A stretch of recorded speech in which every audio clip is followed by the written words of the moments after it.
Hey, just want to do a quick video here on like some of the top keto, carnivore, low carb foods that you can incorporate. They're super simple. For me personally, I'm not a huge like meal prep guy. I don't do a lot of elaborate meals. You can ask my wife that. I like to eat good food, good quality food, but I like to keep things quite simple because one of the most major things with diet, food, and recipes and stuff is consistency. So if you can't consistently stick with eating the good quality foods because you're making your meal so elaborate, there's so much involved, maybe it takes so much time, it's not worth it. I'd rather just keep things really simple and stick with it month after month. So here are my top best keto, carnivore, and low carb foods. Excuse me. Before I just get started though, if you haven't already subscribed to my channel, please do so by hitting that subscribe button, and also click that notification bell so you can be notified of when I release new videos or go live. And then when you click that notification bell, just try to tap it'll give you an option of all, personalized, or none, I think. Click all so that you're just notified of all videos. Okay, so number one is ground beef. Okay, so ideally when you buy your ground beef, you want it to be grass-fed, grass-finished.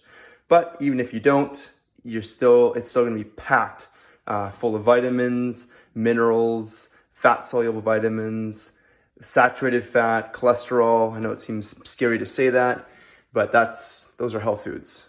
It's super quick, it's super easy. I usually personally cook up 6 pounds at a time and then just add a bunch of Redmond's real salt to it. Done. It's like 0 to no prep, super easy. And I've been actually having ground beef every single day for probably about 15 years. So super health food. It's not gonna cause heart disease. It's not gonna give you cancer. That's just nonsense. So second superfood is along the same lines, is gonna be ribeye steaks as well as New York strip steaks. Okay, so along the same lines. Ideally, you want to get it grass-fed, grass-finished, but if you don't, and it's just kind of conventional beef, it's still going to be 1,000 times better than eating Doritos. Okay, third best food, one of the best foods to eat on a carnivore, keto, or low-carb diet is eggs. Ideally, you want your eggs to be pasture-raised, okay, so they're not being just fed a bunch of grains and kept in closed cages. Allowed to roam around and eat their normal diet, which is not a vegetarian diet. They actually do quite well, chickens do quite well on worms and bugs. So ideally you want it to be a diet that's not just 100% vegetarian, but where they're able to get worms, bugs, and other things. So excellent food, probably one of the best foods, especially the yolk. I won't go into detail, but one of the best nutrient-dense, packed foods that you can have is eggs. I have usually eggs every day, sometimes not every day, but I'd say at least 5 days a week I'm having anywhere from 8 to 10 eggs. So super, super important. Now, if you react to eggs and you have a problem with eggs, it's probably most likely the white that's causing a problem. So I would just cut out the whites and just do egg yolks. Okay. Fourth food is real salt. So I'm a big fan of Redmond real salt, which comes from Redmond, Utah. It comes from a dry seabed that's down there, and it is low in microplastics and toxins. So I add that to every single one of my meals. Excellent for electrolyte balance, so getting your sodium, chloride, and just some of the trace minerals that come along with it. So I personally add it, like I was saying, to every single meal, and I go liberal with it. It's going to help you to digest your food because it actually helps to increase stomach acid, which is hydrochloric acid, from your parietal cells in your stomach. So it actually helps you digest the proteins that you're eating. And also, it will not cause high blood pressure. High blood pressure is caused by hyperinsulinaemia, which is high insulin levels, and high carb intake. So don't worry about eating or consuming a lot of salt and high blood pressure. Just minimize your carb intake and minimize your, which will minimize your insulin response. So use salt, a good quality salt. Redmond's Real Salt. I'll put a little link in the description if you want to get it from Amazon. But awesome salt every meal. Fifth is your fats: butter, ghee, and coconut oil. Those are some of the best fats on a low-carb keto carnivore diet. I cook with those. I recommend doing that as well. You can also cook with bacon fat and also beef tallow. I personally don't use those because I don't really eat a lot of bacon, but they're also good saturated fats that are very stable with high heat. And all of those fats, all these 5 I listed, are loaded with vitamins, minerals, particularly fat-soluble vitamins, and a whole bunch of nutrients in there. 6 is your low lectin vegetables. So lectins are plant proteins that bind with carbohydrates and can lead to gut issues, can lead to inflammation, which is basically an immune response. So getting lower lectin vegetables is going to be key. Now, I personally don't eat a lot of vegetables anymore, but I know people that are not, full carnivores. They're on keto or on low carb. They still want to have vegetables. That's fine. So I recommend going with the brassica family of vegetables, which is the Brussels sprouts, cabbage, collard greens, baby kale, broccoli, cauliflower, that kind of stuff. And then cook it in the oils above that I listed. So your bacon fat, your beef tallow, butter, ghee, coconut oil, okay? And then just add salt. That's all you need. Just the fat and the salt. Make it taste delicious. Number 7 is avocados. So I have usually about probably 4 to 5 avocados a week. Super high in good fats and super low in sugar. And it's actually a fruit. A lot of people don't know that avocados are actually a fruit, and they are packed with nutrition. So avocados, number 7. Number 8, berries. I personally don't eat a lot of berries. I'll eat some berries when it's in season, and that's how I think fruit should be eaten, is that you eat the fruit in season in your area. So right now we're in December 7th here in Vancouver. It's cold, and so we're not getting a lot of berries growing at this time of year. So I won't be eating berries until probably the summer. But if you do like to have some fruit, berries are your best choice. Particularly the blueberries and raspberries are going to be some of your best ones because they're lowest in sugar. So go for that.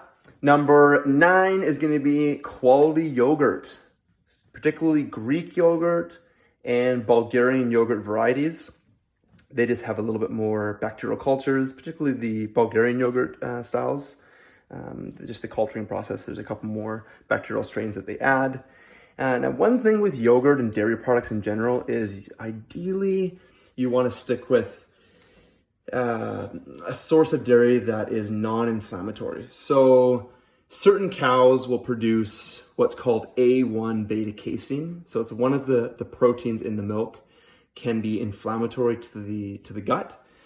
So certain cows, like Holstein cows, will produce A1 dairy, whereas Jersey cows, brown Swiss cows, water buffaloes, sheep, goats will produce A2 beta casein, which is less inflammatory or even not even inflammatory. So if you feel that you may kind of react to dairy, it's most likely the casein that's in the dairy. It's not the lactose.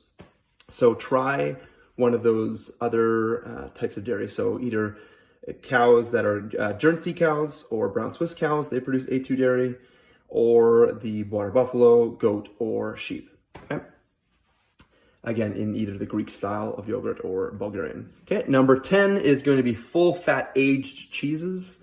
The more aged the cheeses, the lower the lactose content and the easier it is to digest. So I personally, in my family, we personally like cheddar. And I also really like sheep cheese. Okay, sheep feta. Again, so sheep will have that A2 protein or A2 beta casein protein. Now, going back to the cheddar and other types of cow cheese, so mozzarella, Parmesan, ideally you'd want to get it from made from raw milk source. Now, it may not be A2, that's ideal. If it's A1, at least it's raw. It's going to have the enzymes, the bacteria in it to help you break down and digest it a little bit easier. So go with full fat aged cheeses. And number 11 is liver. chicken liver or beef liver. Now, I'm gonna be honest, I have a tough time downing liver. Okay, I cooked it a few months ago and actually added it to my ground beef. Remember I said I cook about 6 pounds of ground beef every few days, and I added about probably a pound of, maybe half a pound of liver to it. I just sliced it up and just put little thin slivers in, and oh goodness, it was not palatable at all. It made me gag. So I'm being honest with you. I think liver is amazing, and I used to eat it in the past, years ago, at this restaurant that my family used to own. Long story short, I want to find a way to actually make it more palatable and cook it in a way that's going to be easier for me to down.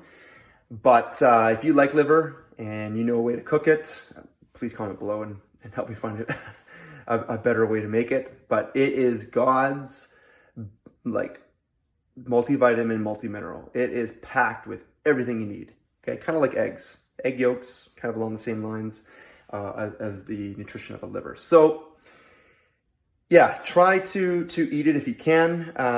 Something that an alternative to this, if you can't down it, there's a company called Ancestral Supplements. They're a brand that actually makes they take organ meats, they desiccate them, which is basically dry them, and then they package them into gelatin capsules. So you can get liver, you can get heart, you can get kidney, spleen, thymus, you can get organ blends. Amazing. It's grass-fed, grass-finished, no hormones, like top-notch animals from New Zealand. So Ancestral Supplements, I'll put a link in the description below if you want to check them out.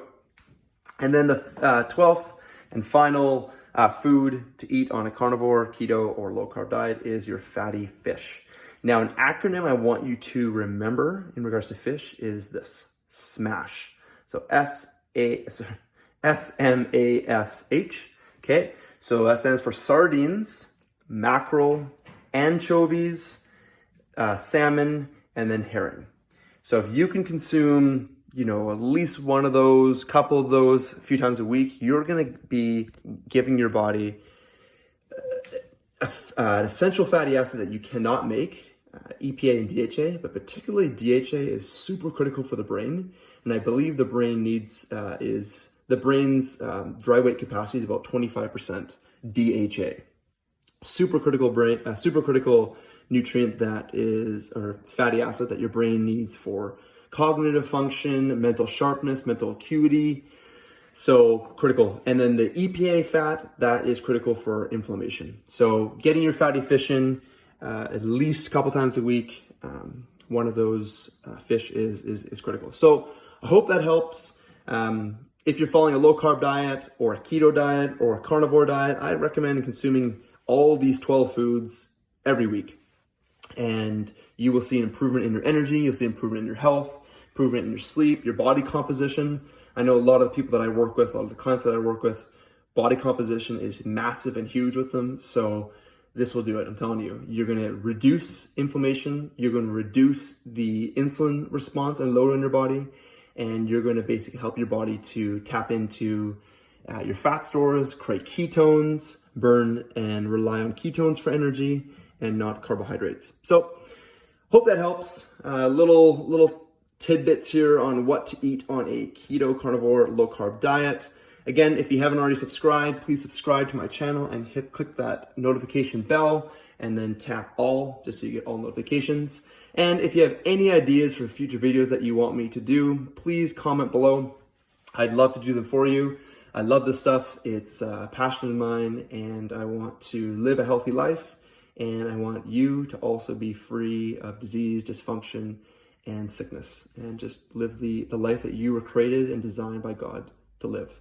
So thanks for watching, and I look forward to coming to you in the next video.